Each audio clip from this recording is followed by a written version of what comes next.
Hello, everyone. It's a pleasure to have you here for this very, very special episode.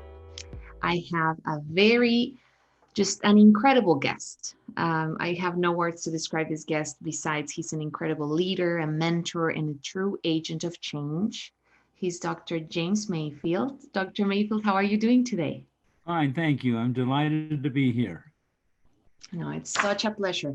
So, for those that don't have never heard about Dr. James Mayfield, let me give you a little bit of background. I had the fortune of working at a nonprofit organization called CHOICE Humanitarian that we're going to be learning more about throughout this conversation.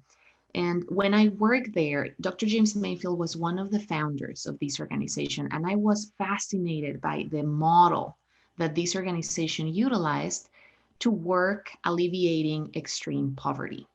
So, to give everyone a little bit of background, when we think about extreme poverty, I like to, and I'm going to take a moment to read a description from Dr. Mayfield's most recent book that he's also going to share a little bit more about during our conversation. But basically, when we think about living in extreme poverty, imagine trying to live on less than $2 a day and not having access to electricity, clean drinking water, modern healthcare, or even a primary school education. Or the reality that at least 1,000 children die every single day from a lack of cleaning drinking water and proper sanitation. This is only an example of what it means to live in extreme poverty. So, Dr. Mayfield, one of the first questions that I had for you today would be, why would you say that it's important for everyone to learn and get involved with extreme poverty alleviation? That is a wonderful question because so many people really wonder if it's at all possible to eliminate this terrible scourge of extreme poverty. We all know that people living overseas have a very different quality of life than we have here in America. And I have to admit that one of the first times I really understood the difference was when I was living in Egypt and I met a man. I saw him sitting in front of his home and he was crying. And I said to him, "Why are you crying?" And he looked at me and he said, "I've just lost my third child who died from a disease that would be easily eliminated in the United States. But here he had lost his third child." And I looked at him and I said, "Well, did you take your children to the hospital?"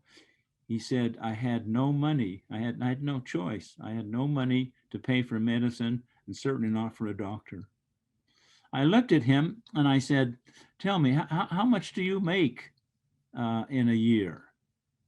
And when he told me, I suddenly realized that what he makes in a year, I can make in probably a week. And Wow. that's when I realized that this tremendous gap between people who are living in extreme poverty. And when I saw that, I thought, this is really immoral. This is not right, that I could live in such luxury from his perspective, and he living in and just barely surviving. And that's what turned me on. And I made a commitment. I'm going to find a way to help people come out of this terrible life, this misery of extreme poverty. Wow. And this work, Dr. Mayfield, is this something that you knew you were interested on when you were younger? How did you get into this field? I had an uncle who he was working for an organization in the country of Jordan over in the Middle East. And he was telling me about he was working with the Ministry of Education, and he was telling me all about the challenges of life there. And I became sort of interested in understanding.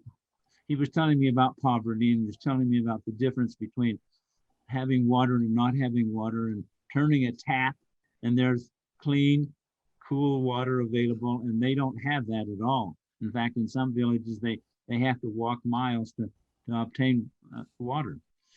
And so that's what I was interested in him. And then it really happened, to be honest, when Mhm. I finally graduated with a PhD and specializing in what I called comparative public administration. That was my Okay. field.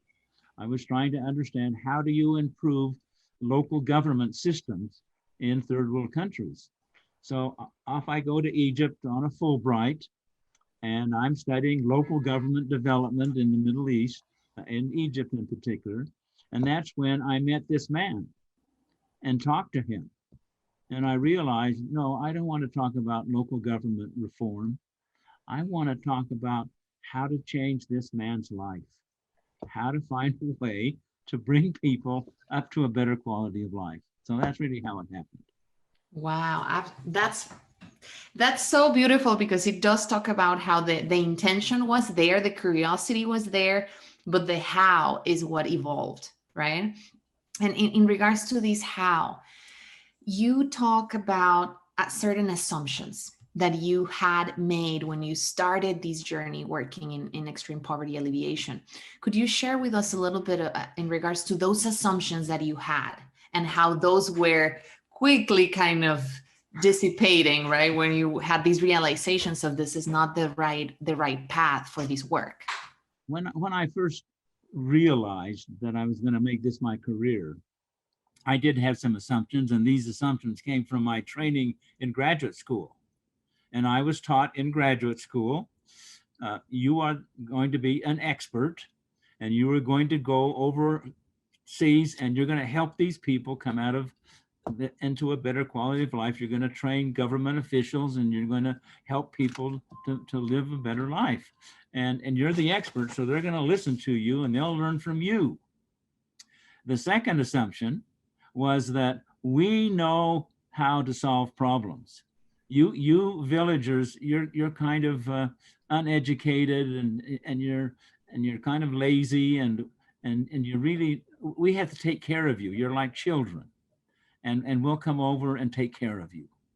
That was another assumption that came through loud and clear from people who approach this situation from a top-down approach. Everything is decided outside of the country. The problems are identified by the experts. We decide what has to happen in the village and so forth.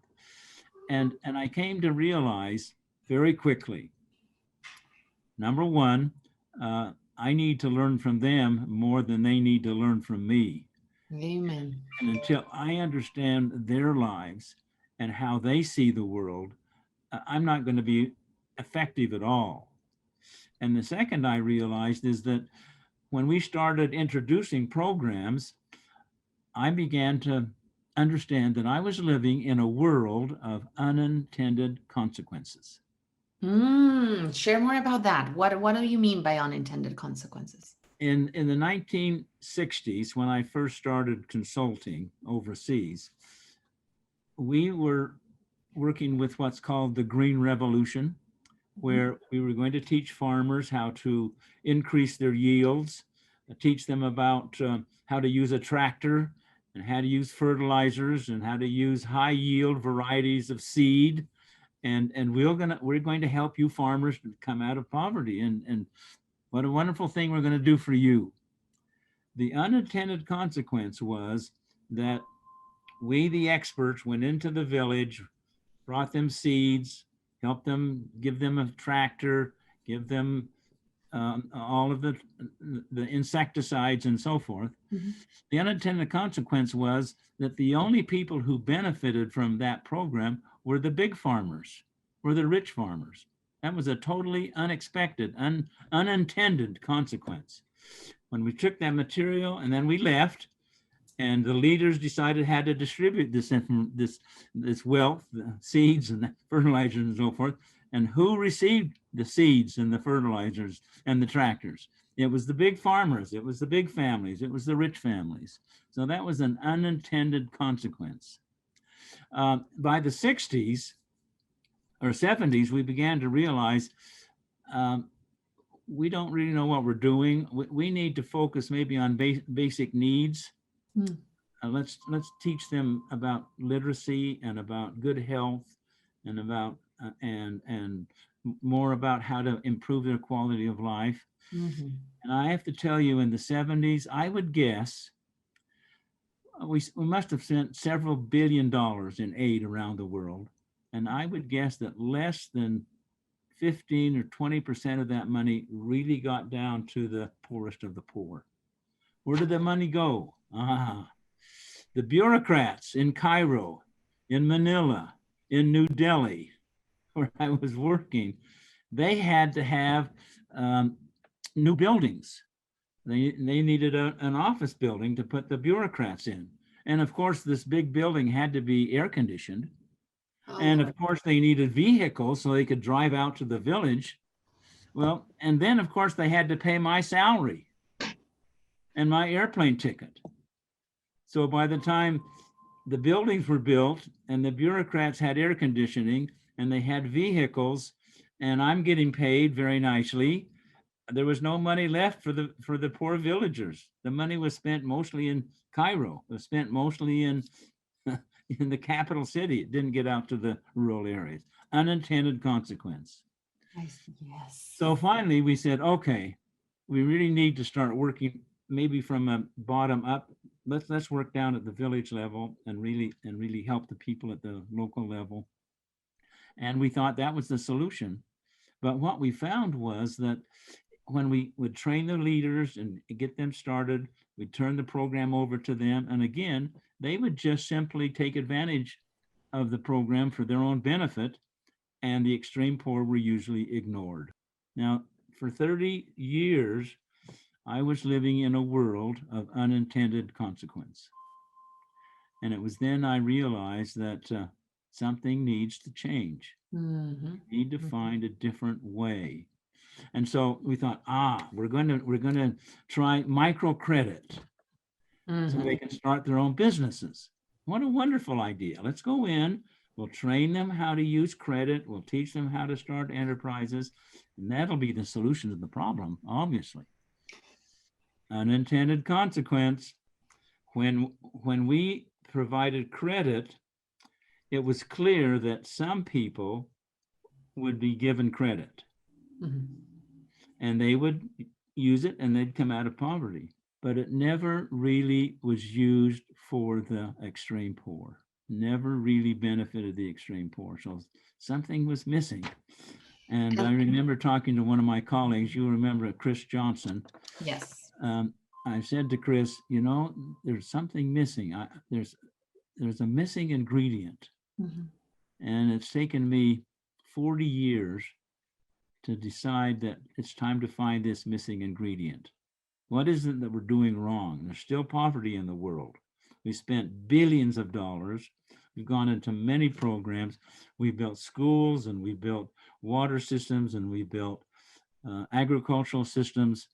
And when we go back a few years later, the schools were not functioning, the water pumps were not working. In fact, I have to tell you, in 1994, I was invited into a country where we had spent $27 million for a water project, for water projects. And then 4 years later, I'm invited back and I take a team, we go into the country, we interview the villagers, and we found that 83% of these water systems were not functioning. After 4 years, we spent $27 million. Billions of dollars, yeah. Yes, and so I looked at the leaders, and I said, "Tell me, what is it? What's the problem here?" And the villager looked at me and said, "Well, Mr. Mayfield, it's very simple. We're waiting for you Americans to come back and fix your pumps, your pumps." And that was an epiphany. That was a mind shift, and my mind shift that happened in that period of time. And I realized that we were doing it for them and we should have been doing it with them. Here, this is one of the biggest moments that I wanted to get to in our conversation together, right? Not doing it for them, doing it with them, right? This concept of agency and honoring someone that is going through a process, and you become this resource. And that's one of the things that I admire most about your work. And I really want to take this conscious pause in our conversation, because when it comes to development, when it comes to the UN and the UN establishing the sustainable development goals, wanting to eradicate extreme poverty by 2030, there's no way we're going to do it if we don't do it with the people, right? And we don't, when I look at these issues, I think we don't have time to waste. And it's important that we understand what are the models that work, what are the assumptions in these paths that every people like you are taking, so that we don't repeat those same assumptions when we're trying to go in and work with people living in extreme poverty and help them live themselves out of extreme poverty. Let me share with you, after 40 years of working with USAID, with the World Bank, with UNDP, with several organizations, and I was very, very effective in spending money. I was happy to spend money, and they were happy to see me spend money. But I realized that nothing that we were doing was really sustainable. As soon as we would leave, you'd go back 5 years later, and it was as if you'd never been there. They went back to their old ways very quickly. In fact, I remember in 2010, I'm giving a speech, a fundraising speech in New York City. And I stand up before the audience and I say, ladies and gentlemen, I am a world-class expert in what doesn't work. And the audience gave me a standing ovation. Someone's telling them the truth, and that is the truth. We don't know what we're doing. We think we do. We think we have the answers, but there's still 1 billion people. After 40 years of trying to eliminate poverty, there's still 1 billion people in this world living in extreme poverty. And with COVID-19, it may be more than 1 billion. Yeah. Now as we go into 2021 and 2022. So I guess now is the time for us to talk about this missing ingredient. Yes. I want to talk about the missing ingredient, and I would like to use a quotation from your book. And this is from Radhika Pariyar, one of the incredible women that have been part of this program, especially in Nepal. She said, "It's not the handouts, but the hand-on that changed my life." Mm-hmm. Could you tell us a little bit more about how you learned this? Is this the missing ingredient? And how did that lesson change your life and your work? I have to tell you about Radhika. She's an amazing woman. And I'll just take a minute because yes, please. I first met her when she was absolutely in abject poverty. Her story is tragic because she was living with her husband's family. They're living together. Her husband went to Saudi Arabia to find work, and he died suddenly in Saudi Arabia. And there was a middleman who charged them money to send him, so she had this debt to pay. And then her father-in-law said to her, "Well, now that my son is gone, I no longer have any responsibility for you. You're out." So here she is with 3 little girls, totally destitute. And she meets one of our, what we call rural development facilitators. She met one of our facilitators, and they took her through a program of some literacy training, and then some enterprise development training, and how to qualify for a loan and start a little business. And here she is. She was in what's called the Dalit class, which is the lowest caste in the Nepal system, the Dalit class, the untouchables, if you will. And she went through this program. I think she bought 10 chickens, her first loan. It was like $15 or something. And then she built the pens and so forth. Within a couple of months, she paid back that loan, got 50 chickens, paid that loan back, and now suddenly she's one of the richest women in the village. Wow. And after 20 years of no local elections in Nepal, she, from the Dalit class, was elected when they had final elections in 2017. She was elected to the district council, the first woman Dalit to ever be elected at that level. So that's her story. And now we can talk about how that happened. Let's do, please. What I love that expression that she, and this is all in Dr. Mayfield's book, which we're going to be talking about soon. But I just love that expression because it goes back to that key component that we've been talking about, that component of empowering someone and giving someone the opportunity to do things themselves, and you become a resource in their path. How different is that? Okay, so the program that we finally started, and I guess I should say that we had been working in Nepal for about 10 years, started in early 1990. And in 2000, we started about year 2000. So after 10 years, we had been working there 10 years. And I guess it was, let's see, it was 2012, when I received a letter from the president of the country, Param Yadav, inviting me to receive an honor for the work we'd been doing. And I said, no, I don't really think I want to do that. Our in-country director, Vishnu Adhikari, he can receive this honor. I don't think I should use choice money to go and receive an award. Yeah. But I received an opportunity to do some consulting in Dubai. And that consulting assignment gave me the money that I needed. When I got to Dubai, then to Kathmandu was a $300 airplane ticket. So off I go to Nepal.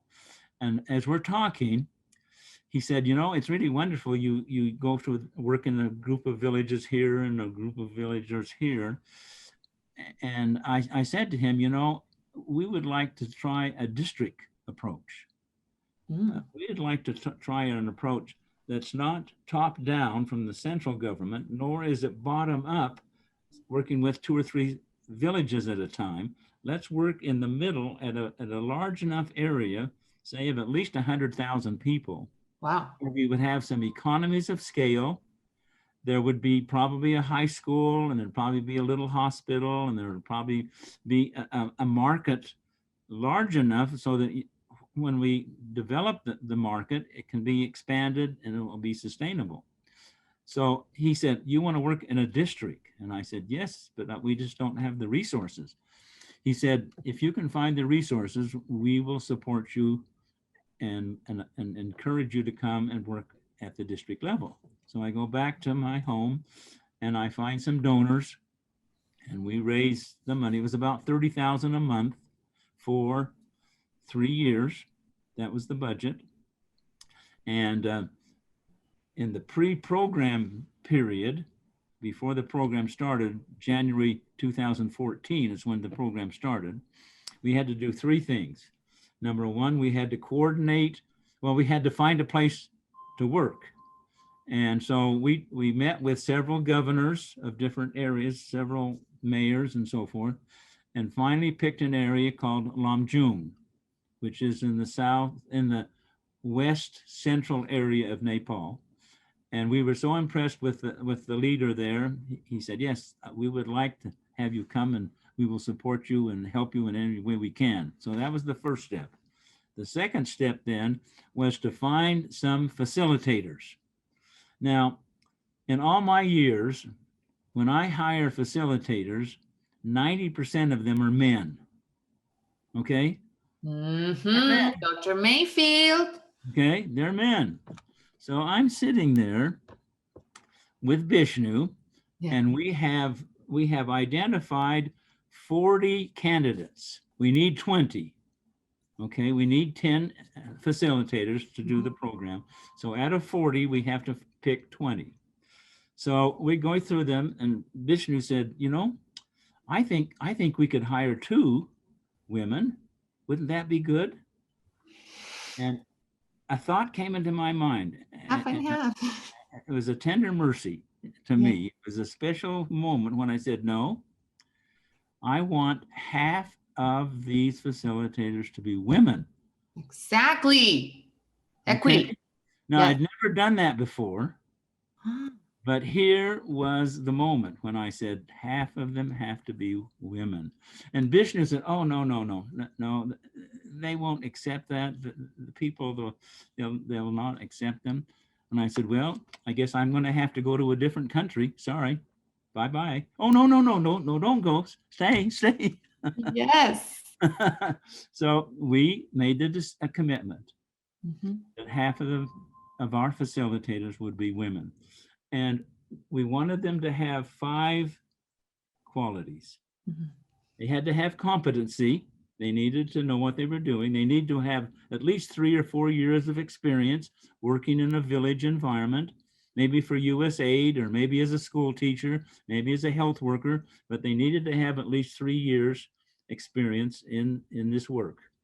Number 2, they had to be creative. We told them, we're not a rich NGO. We have low salaries. We can't pay you a lot of money. So we have to learn how to be very creative in the resources that we have. And we're going to teach you how to be creative.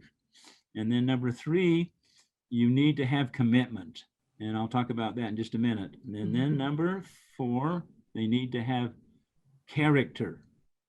Now, my guru, my teacher was a man by the name of James Yen, Dr. Yen from China. And he taught me these 4 goals. And he said, Jim, the hardest thing for me is to find facilitators who have character. They're honest. They say what they'll do, and they say what they'll do, and they do it. And character is the most important quality. And then I added one years later, and the 5th area is compassion. They have to have a sense of compassion. So we found 10 women, 10 men who had these qualities. Now, how did we determine if they had commitment? That leads me to the 3rd thing that we had to do before the program started. We had to go into the area and interview every single family. Now, my USAID friends said, Jim, you don't have to interview every family. Do a sample. You can interview maybe 600 people, and you can get all the same information. Don't waste the time interviewing every family.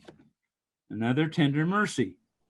A thought came into my mind. No, and never had I ever done this before. We are going to interview every single family. Now, after we had been there working with them for about 6 months, one of the village leaders came up to me and he said, Mr. Mayfield, your organization is really strange. And I said, what do you mean strange? He says, no. He said, you're the first NGO that we've ever worked with who thinks that every family is important. Every family is important.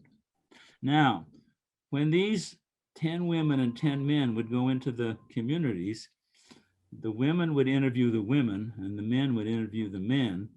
And women got much better information from women when the interviewer was a woman, much better information. So it was a team effort. Yeah. And we figured that we wanted several things to happen. Number 1, we wanted the villagers to understand what the program was. We wanted them to meet the facilitators and get acquainted with them. Every family would meet them and talk to them. And we wanted the village leaders, the villagers to realize that they're not there to give them stuff. We're not here to give you stuff. We're here to teach you how to help you to mobilize your own resources to get the things that you need. Then we wanted to help the facilitators, number 1, to realize who are they, meet them, see them in their own homes, see the situation, and to explain the choice model, and then finally to identify who are the extreme poor. So that was before the program even started. We had government approval. We had hired really qualified facilitators. And I have to tell you, when the data was collected, one of our interviewers, I have to laugh when I tell this story. This was in November of 2013. They were out collecting data, going to all the families, and they worked so hard. Yes. How many families were there? 13,000. Wow. 13,000 families. Wow. Now, she said, we had been working all day. It had been raining. We'd hiked up this mountain and over this ledge, and I was exhausted. We'd already given 5 or 6 interviews that day, and there's no place to sleep. There's no hotel to stay in. There's no place. So you have to say, can I stay at your house tonight? So they knocked on this door and said, can I stay here tonight? And of course, the Nepali people, especially in rural areas, are so generous, so hospitable. They had nothing, but they had a place for her to sleep. And she said in the middle of the night, she woke up and she felt something on her legs. She looked down and there was this big brown rat. Ah! And I thought, are you sure you want to do this? Are you sure you want to do this? Now, of the 20, we had 2 decide they didn't want to do it. But we had selected 24, and then we said, 4 of you, you'll have to wait and see. If somebody drops out, then we'll pick one of the 4. So we had 2 to come and take their place. But what was interesting was when I said to her, are you sure you want to do this? She said, oh, you don't understand. This has been the most exciting 3 months of my life. I am an upper class person. I have never been in a Dalit class home, never in my life. And here I am now, I'm visiting my own neighbors. I mean, people that I grew up with, and I never really knew them. Wow. And she said, I am so committed and I'll work my heart to make this happen. So those were the kind of facilitators that we wanted to have. That was really crucial. And would you say that these facilitators, are they the missing ingredient that you were describing? No. Oh, what is the missing ingredient? Please share. That's one of the missing ingredients. Actually, there were several. And I guess the first one was that half of them were women. That was unusual. And secondly, that they had this kind of training. The facilitators really this good training that they received. Now we'll get to the point. Okay, so now the program starts. And the first question, one of the questions they asked was, tell us, each family had to say 3 women and 3 men in the village that they trusted and respected. Now, after interviewing 13,000 families, we had a list of about 800 leaders, trusted and respected. We knew who they were. And we picked 200 of them for some special training, which I'll get to in a minute. But that was an important part of the process, was to identify the leaders. But what we were really interested in, why do you trust these people and respect them? And they would say, well, they're honest, they don't cheat us, they're helpful to us, they're kind, they're good leaders, they think more of the community than they do of themselves. And we began to see what I call a series of core values. And we began to identify what are the villagers' core values. And we had a list of, I think we found about 35 qualities. So then we had each family select what they thought were the most important. And then we narrowed it to 20. Then we took these core values to the village leaders. And we said to them, you have to understand that your legitimacy is not based on how much land you have. Your legitimacy is not based on how rich you are or what position you have. Your legitimacy is based on how well you adhere to the core values of your community. Wow. That's the missing ingredient. Mm. Village leaders understanding that their effectiveness, their acceptance, their legitimacy as a leader is dependent upon their willingness to be good character, be honest, be helpful, be kind, be tolerant, be compassionate. These were the qualities that the villagers identified. And I have to tell you, that was an amazing thing that happened, because over the 3-year period, and we'll go through that in a little more detail, but I just want to say that by the end of the 3 years, I had so many leaders say to me, Mr. Mayfield, we never realized that the village poor, the extreme poor, are just like us. They just don't have the opportunities. And they said we saw them as lazy. We saw them as kind of stupid, illiterate, non-engaging, non-helpful. They wait for a handout. That's how we saw them. Not needing, not deserving our help. After this 3-year program, we now realize that these people are not a liability. They are a potential asset. If you bring them up into middle or upper poor, now they have the resources to become customers for you richer farmers. Are they buying things from you now? No. Imagine if they're up to this level, they become customers. And they become producers. They produce food that can be sold and made available to the community. And there was a mind shift, a mindset shift. It took 3 years, to be honest. Mm-hmm. When you may not realize this, but there was a Maoist kind of revolution in Nepal, a communist problem. Mm-hmm. They were never a majority. They were small. They were never a majority. They were a small minority, but they had controlled many villages. Wow. And it was just in the last 5-10 years that has been eliminated, more or less, in Nepal. Mm.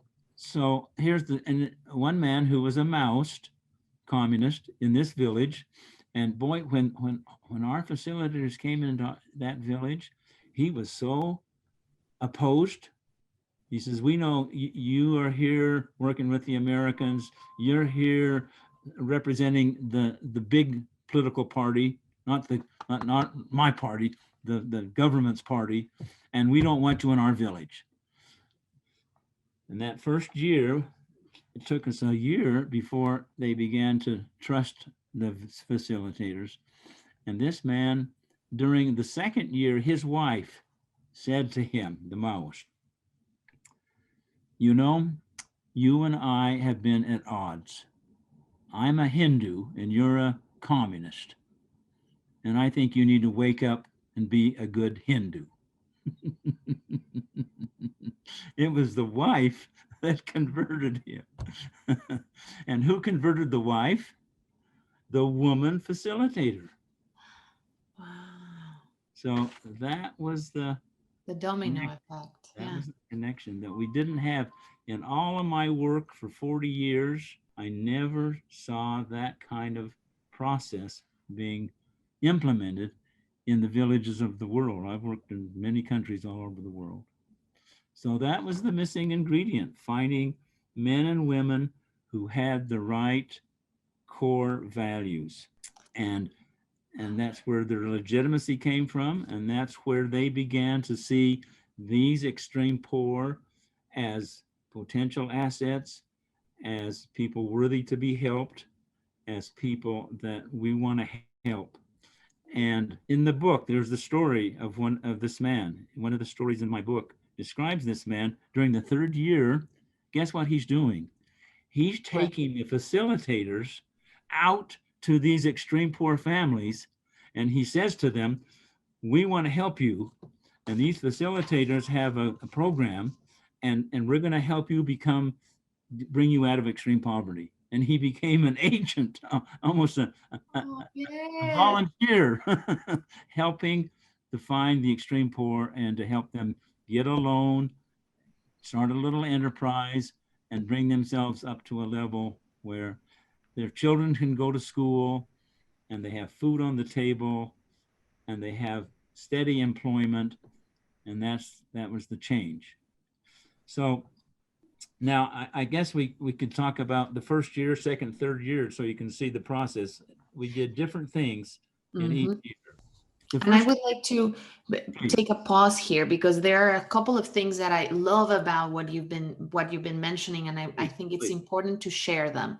The Okay. first aspect is how important it is to embrace local leaders, because in the assumptions that you mentioned at the beginning of our conversation, so many times when it comes to these world issues, world problems that we're trying to fix, it's very easy for people that have the funding to come in and with this arrogance say, I know the solution, I'm going to implement it. That doesn't work. You have to partner with people that are part of the community, because that adds that legitimacy to the whole thing, and their voices are part of the solution. So that's one area that I can't bring up enough, because I think it's important for everyone to understand how important that is.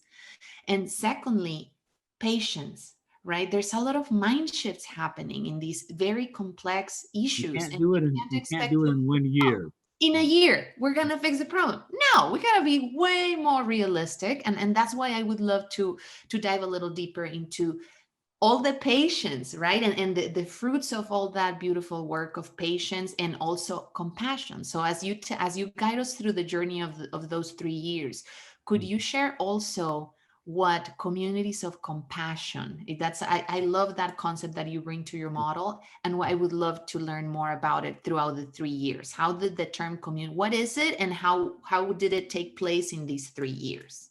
One of the most beautiful moments in my life, honestly, was we're in a group of village leaders, and there's men and women, okay? And we're talking about starting a program and a cooperative and getting involved. And one woman says, I don't think we should do this because there's too much control from the outside. These facilitators are taking charge too much. That was her impression. Well, everybody else in the room, they said, no, no, no, no, you've got this wrong. But I then turned to her and I said, I am really proud of you. And she looked at me. I mean, it was through a translator, of course. I don't speak Nepali. But I said to her, I'm really proud of you. And she said, why? And I said, here you are in this group of 20 men and 15 or 20 women, and you had the courage to stand up and say, I disagree. Mm-hmm. And you have the right to do that. Okay. And you may be a little concerned about the facilitators, but that's okay. And she started, big smile, just a big smile to be recognized. Now, let's go through the 3 years and systematically. The first year, I said to these facilitators, the first year, your job is to learn far more from the villagers than they will learn from you. If they're learning more about you, if they're learning more from you than you're learning from them, you're not doing your job this first year. Your job is to learn everything about these villagers.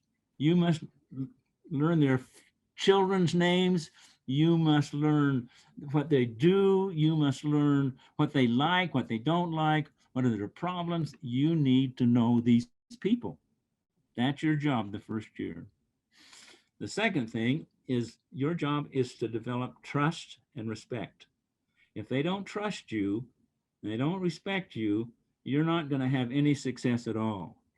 And I'm giving you a year.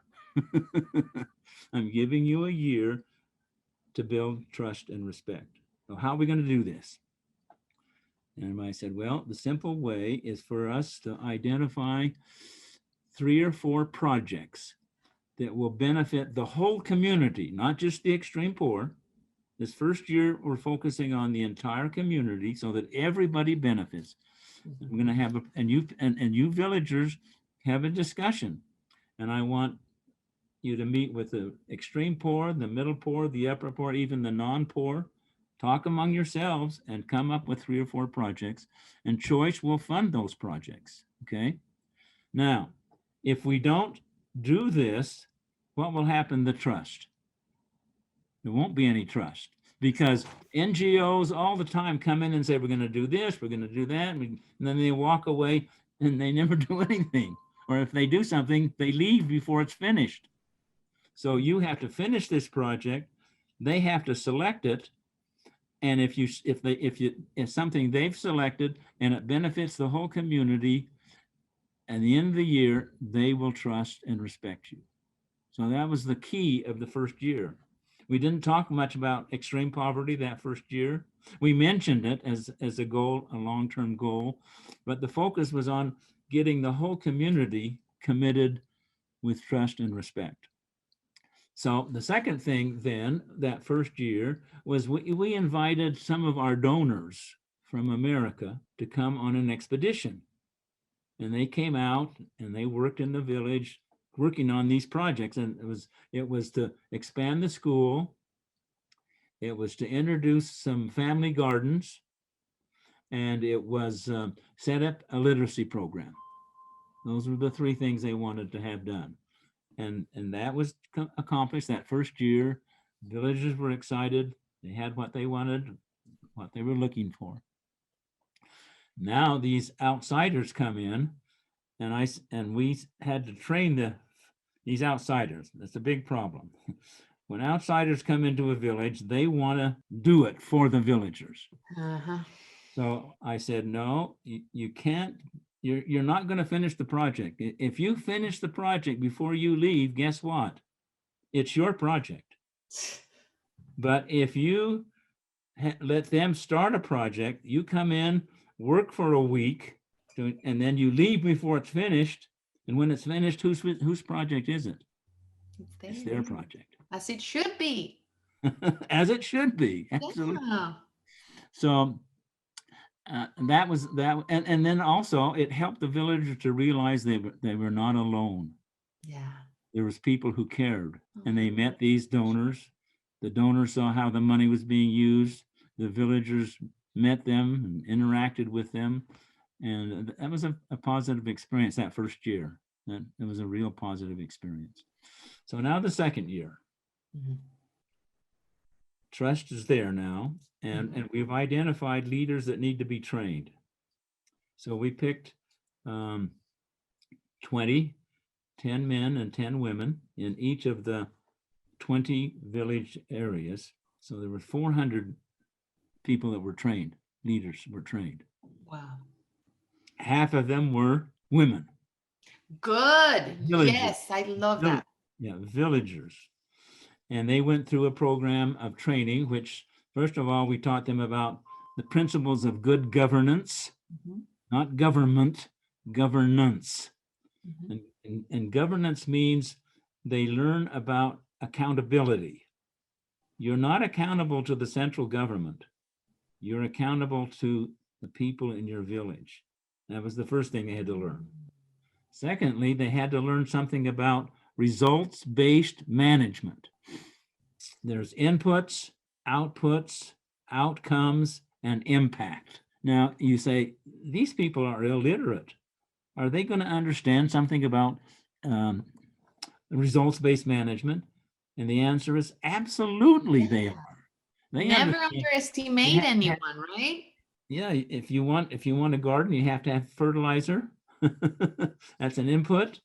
The output is the land's ready. You can start putting seeds in. The outcome is you've got crops, and the final impact is that you have vegetables to sell and you raise your income.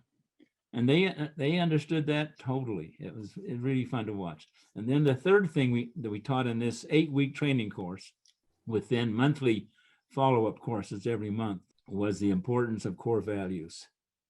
That your legitimacy, if you really want to be respected and trusted as a village leader, you have to adhere to these core values.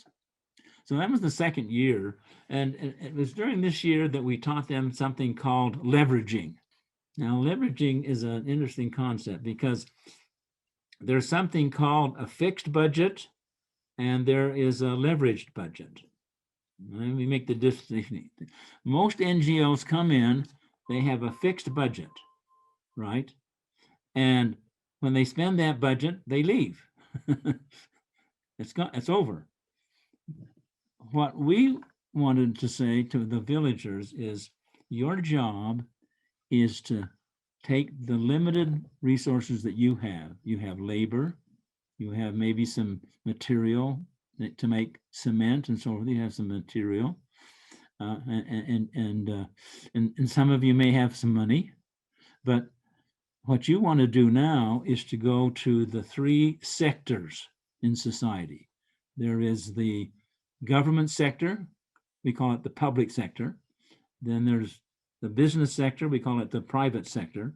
And then there's the social sector, we usually call it civil society. It's the non-government, non-private sector of NGOs and private organizations working independent of the government. Okay. So these village leaders were taught how to go to these 3 sources of resources, 3 resources, and say to them, and here's a good example. They wanted to have all their children vaccinated. So they go to the Ministry of Health, the Director of Health, and he says, I'm sorry, we can't get to your village this year. Maybe in 5 years we might get to you. And they said, well, wait a minute, can't you come now? No, we don't have the budget. Well, what does it cost? And they said, well, if we had $1,000, then we would have enough money to have the medicine and to have the doctors come out. And then he said, but yeah, we go out there and it takes us 3 or 4 days to find all the kids and there's no place for them to stay. They had all kinds of reasons for why the bureaucrat couldn't come. So then the villagers got together, they organized something. They said, okay, we're going to come up with $500. We're going to, when you arrive, we'll have all the children lined up. They'll be lined up. You can do it in 1 day. Then we'll give you a wonderful lunch, and then you can be on your way. No bureaucrat would refuse that. And that's called leveraging. Their 500 leveraged another 500 from the government.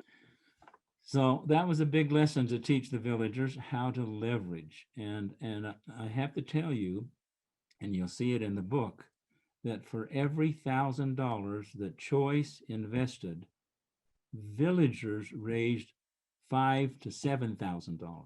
Wow, that's awesome. For every $10,000 that CHOICE gave, they raised $40,000, $50,000, $60,000 by going to the private sector, a rich landowner, or to another NGO, or to a government agency.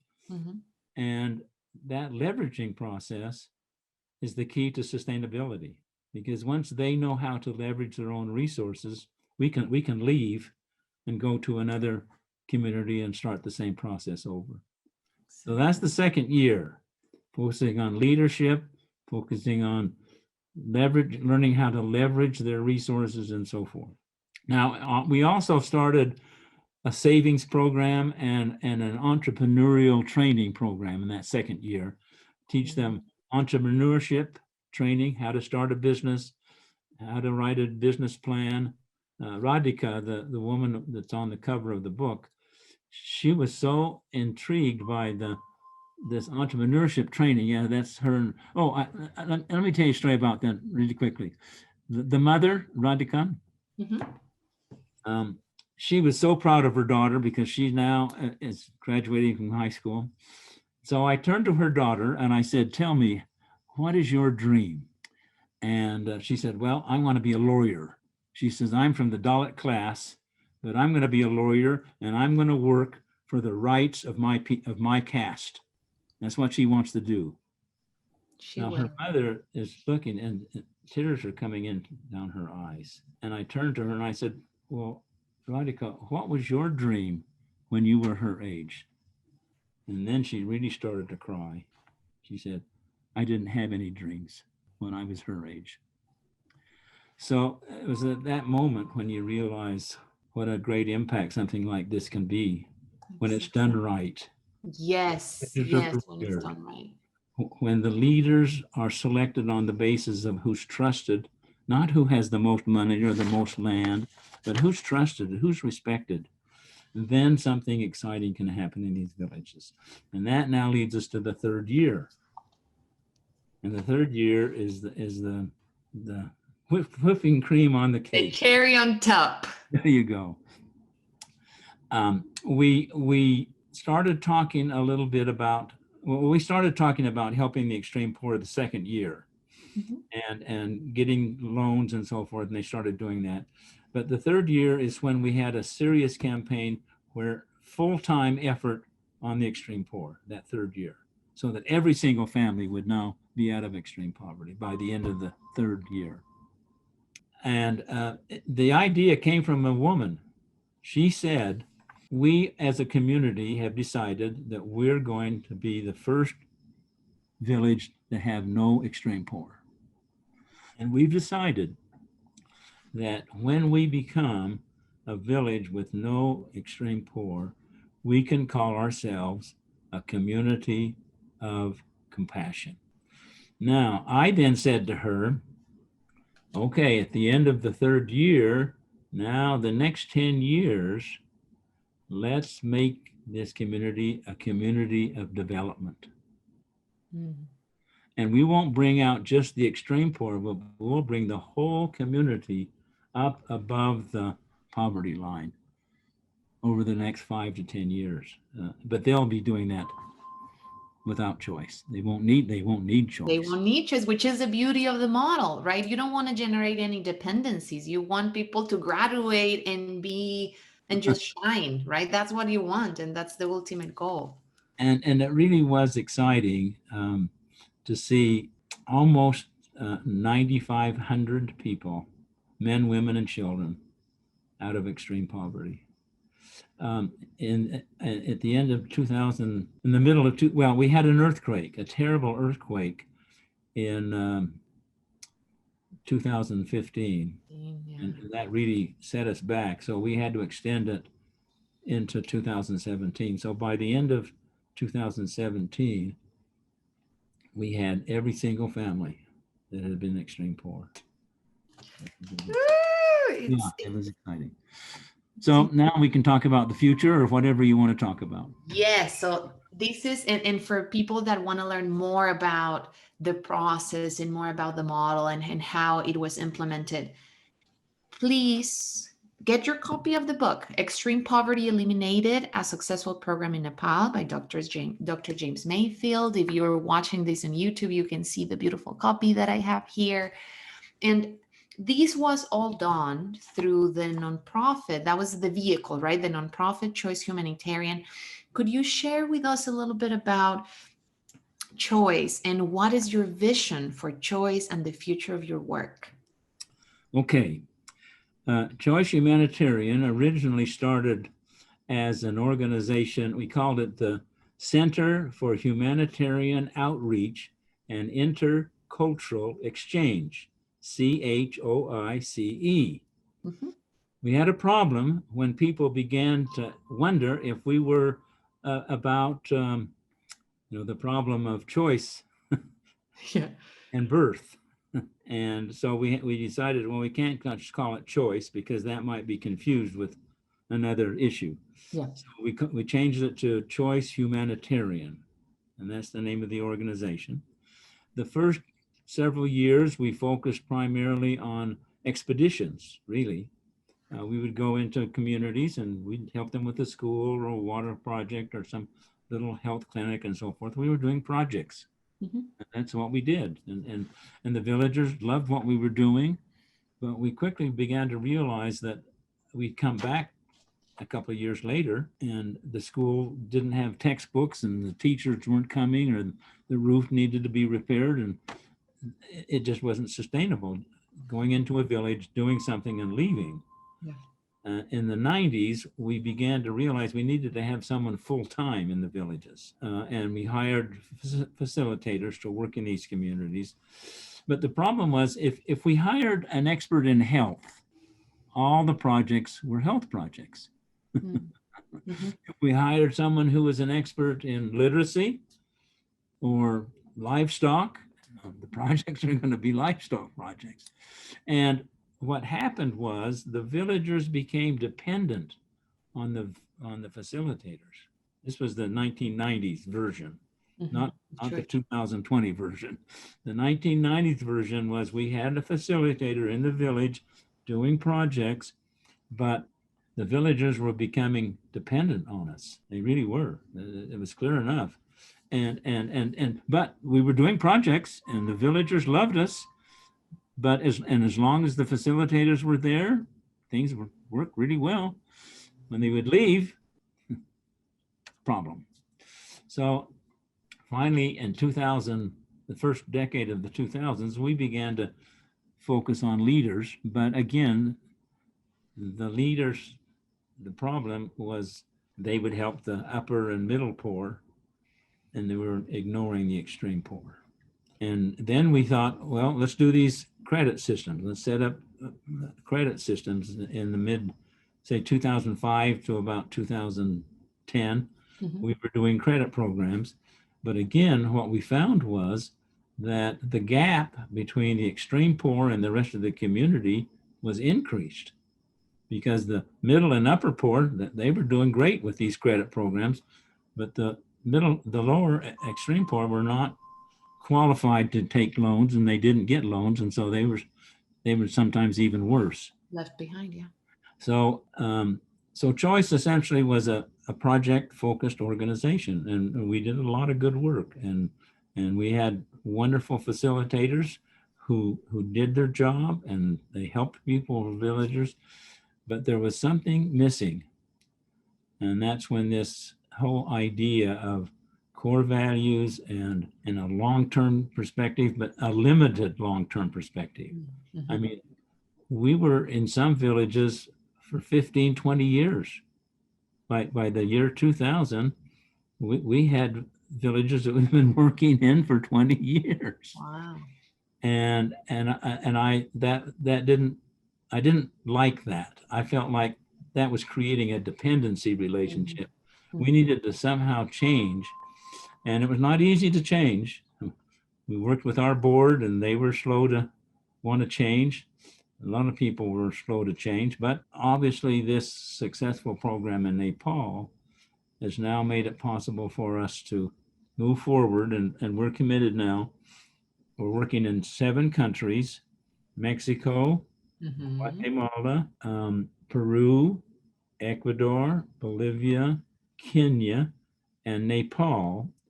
And I have another 10 countries that someday I would love to work in when we have the budget. Mm-hmm.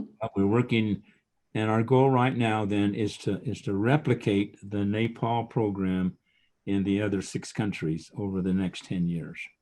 That's our goal. And that would be the vision for CHOICE in your work, to replicate and graduate those communities that already lifted themselves out of extreme poverty, right? Exactly. Yep. Oh, Dr. Mayfield, what I'm so grateful and honored to have you here and to share this conversation with you and everyone listening. We're curious about how have you managed to keep a balance between all this incredible work you do and the passion that you have for this work with your personal life? That's something that we're always curious when we talk to leaders like You'll yourself. How have do to you? you'll have to ask my wife. I have a special wife and a special family. We're a blended family. We have 11 children between the two of us, and they have been absolutely wonderful in supporting me and allowing me to do what I do overseas. Um, but it is a difficult thing to balance, honestly. But we're doing great. We're doing just great. And Rosalind has been on several expeditions with me. My children have been on expeditions to these countries, and so it's been a family affair. Oh, that's wonderful. So one of my last questions for today's conversation would be, how can we help? How can we help you achieve that vision? How can we help get involved? Well, there's several ways.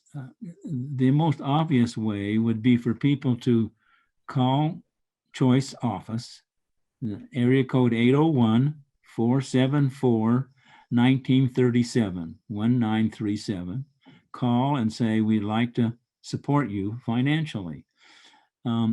We like, of course, people like to give us a sum of money and that's it. And we would prefer if they would give us less money, but every month for up to say 3 years, so that we have a fixed budget that we can count on.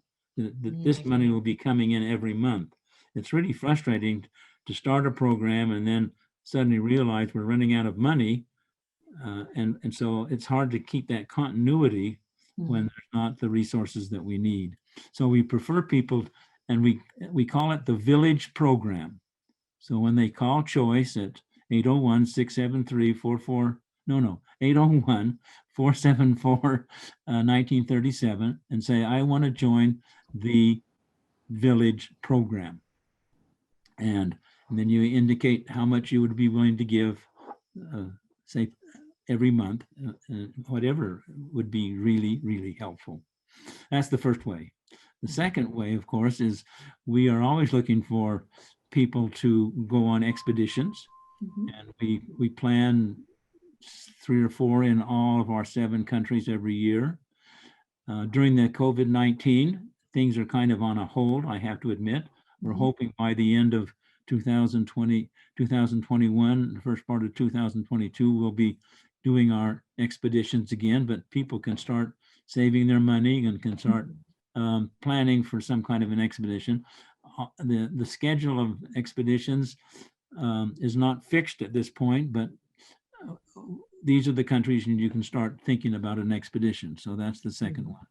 And I have to tell you, if you are grandparents or if you are parents and your children are kind of bored with life and they feel entitled and some of them are going in the wrong direction, you take your children or grandchildren into a village community. No texting, no telephone, no TV. And for 2 weeks, you're there helping someone with their school or their water system or whatever.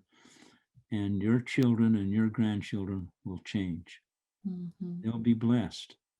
And that's one of the great blessings of Choice, is to invite families to come and experience this.